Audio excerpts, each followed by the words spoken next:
Hey guys, Corey Pettinato here, farm manager for Eco Farm. Welcome to our second vlog video.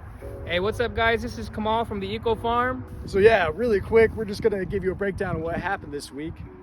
Mostly, a big part of this week was mucking out our goat corral and getting all that stuff out of there into our compost piles. And then the other thing we did was prep the soil in the upper garden, the front where we put up the fence. So since the fence moved a little bit, the beds kind of moved a little bit, we figured now is the time to actually break up that hard pan of clay.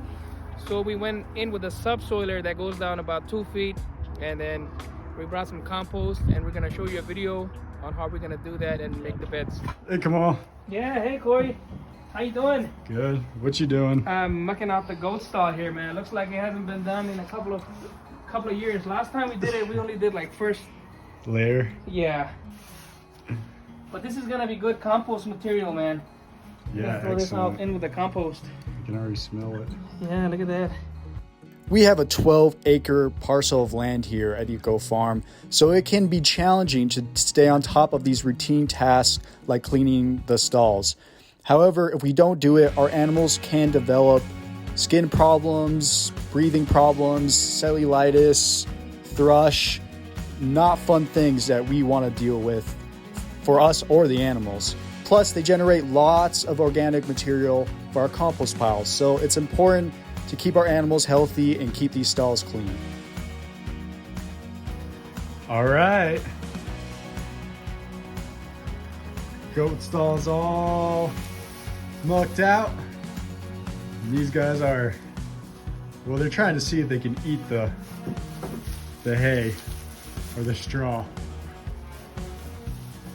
But yeah, they're happy now.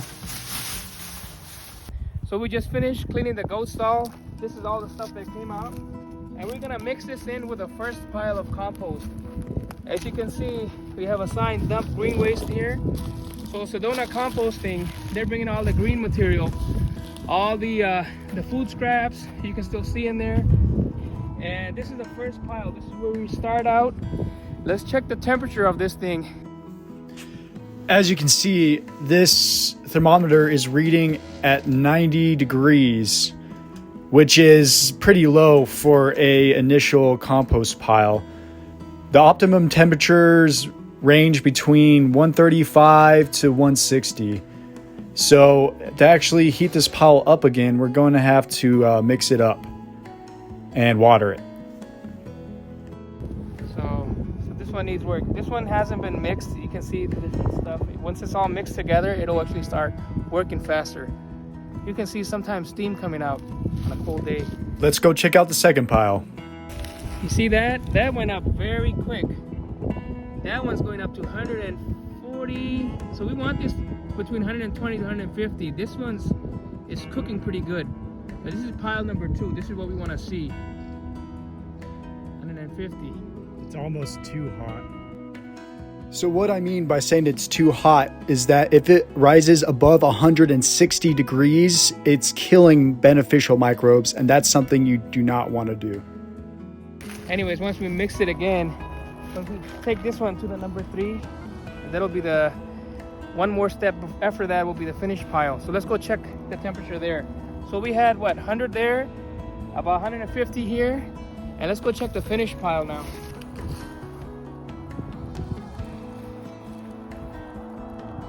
And you can see it's starting to go down quickly. In the case of our finished compost pile, you can see that it's around 80 and it gets down to 79. So when the temperature gets to 70 degrees, we'll know that it's finished and it's ready to apply to our fields. Unless you have lab equipment and microscopes, it's really hard to say how safe the compost is, as far as like, are you actually producing pathogens and anaerobic microbes that are actually going to hurt your soils. So probably the easiest thing that you can do is a smell test. I guess the most important thing that you can look for is you're looking for a sweet smell, a sweet pungent smell, and what that smell is all the microbes that are eating the compost. It's all their poop. And but it's mostly aerobic. So those are all the aerobic microbes. pooping, and that's what that smell is.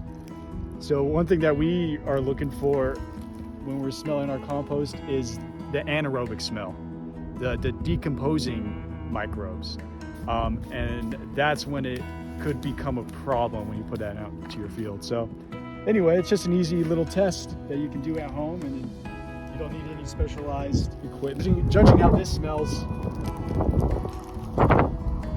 it has that really nice sweet smell. So just from that, I feel pretty confident that this is safe to put in our garden. You know the other? No, you want to taste it too? You got some compost on your chin there. Do it. Yeah. Life of a farmer. We bathe in it. Hey guys, so here's our situation. This is our brand new garden plot. We just broke it last season. It was the first time it's ever been farmed. So along with that, we also have a pretty decent clay problem. Ultimately, we want to become a no-till garden.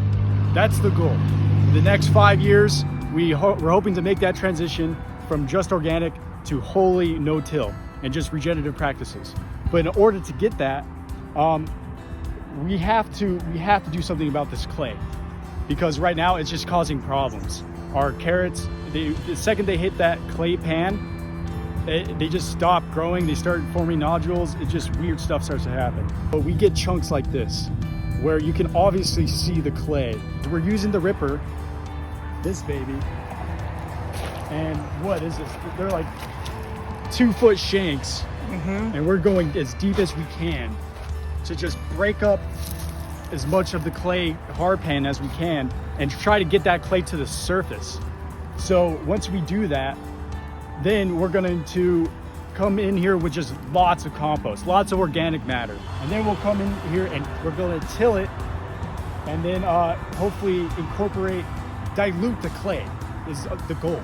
So this is our compost pile, and we're gonna bring in the tractor and spread this out evenly.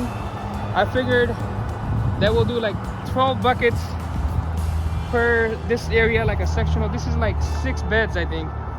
And we'll see. And then we'll mix it in with the rakes, and then come in with a rototiller and till it all in, and then we'll start making the beds.